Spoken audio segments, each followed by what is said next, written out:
Here's how to appeal an inauthentic content claim on YouTube in less than 2 minutes. So first, you're going to open your web browser and then you're going to go into studio.youtube.com. From here, you can either tap on earn or content, and then you're going to read the exact reason listed under your monetization or policy decision. So for example, this is your policy decision under the notices. Of course, this is just an example. You will have your own appeal button there. So what you're going to do is you're just going to tap on it, and then you're going to see the exact reason why it is being restricted. Next, you're going to verify that your channel account displays an active appeal button, and then you're going to take note of the strict 14-day submission deadline shown on your dashboard panel.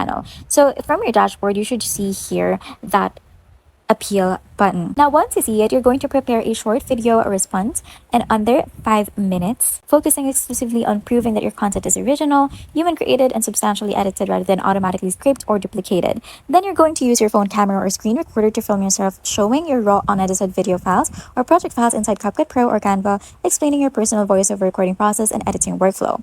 Next, once you have that taped into your video, you're going to upload it on YouTube. So what we're going to do is we're going to head over to YouTube Studio, and then we're going to upload that video directly in here. You're going to tap on the plus button. You're going to select the video. So for example, this is just an example video, all right? So what you're going to do is you're just going to set the visibility to unlisted. And then once you're done setting the visibility to unlisted, you're going to click on upload short.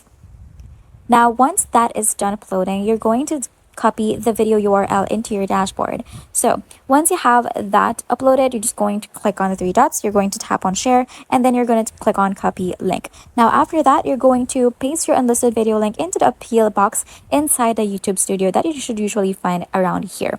Now, you're just going to tap on submit, and that's it. If you're interested, I have linked a product link down below.